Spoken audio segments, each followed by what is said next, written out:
All right, what it is, happy hump day. Hope everybody's doing good on this Wednesday. It's hotter than a motherfucker here. It's still summer and it is the end of September. It's damn near October up in this. And we're at 30 degrees. I'm not happy. All right, I was going back and forth about whether or not I was going to edit that Marab and Sugar Sean video that I did, but I got a new video to do that's pretty much going to sum up that video anyhow. So, watched an interview with Herb Dean and Helen Yee. Helen Yee Sports up in this. Lady Schmo. Herb Dean's very soft-spoken. Very humble. Very kind-worded. And he is ever so gently standing on his ground for everything that he did while refereeing that fight with Marab and Sugar Sean. Or Sugar Shane, people are calling him now since he's lost. I want to know where everybody stands with this. I want to know how everybody else feels about everything that he did in that fight. Because he's saying that there was excessive coaching done at the beginning of the fight. But, I mean, it was only 5 seconds into the fight.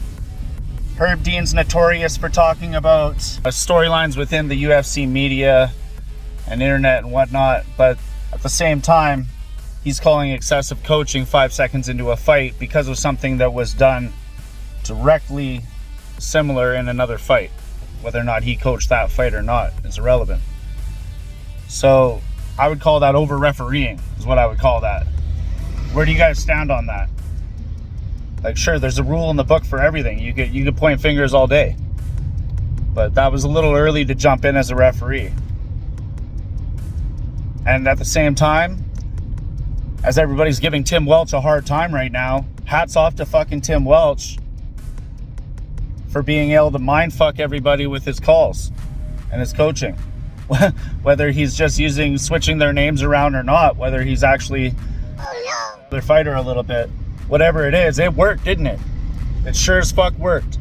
So everyone can break his balls all day long about his very poor cornering.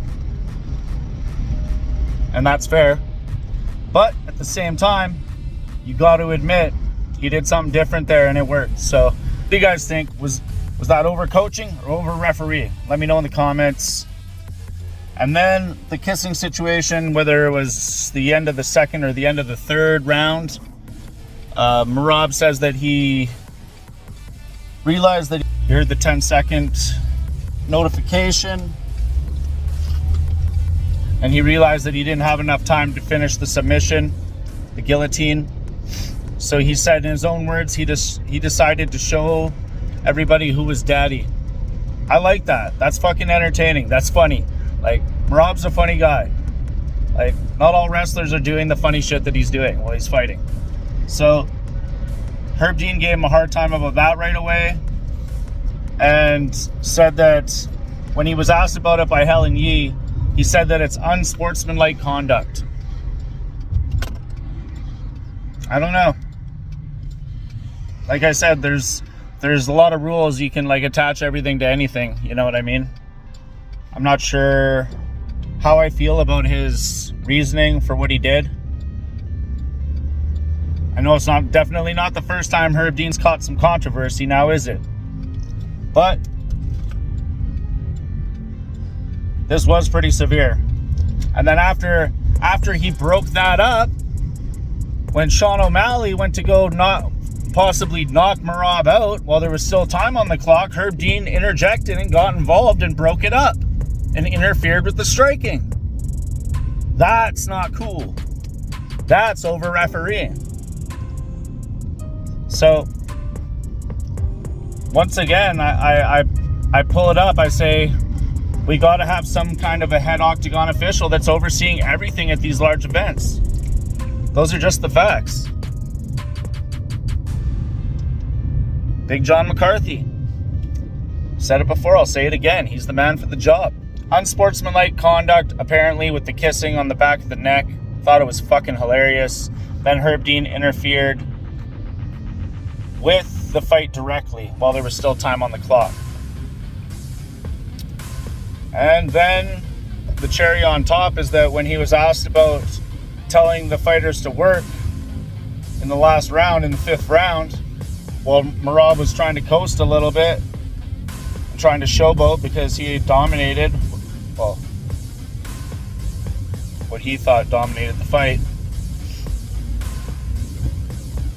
So when Herb Dean was asked about that, he says there's rules in place because he believes that the UFC wants contender series type finishes.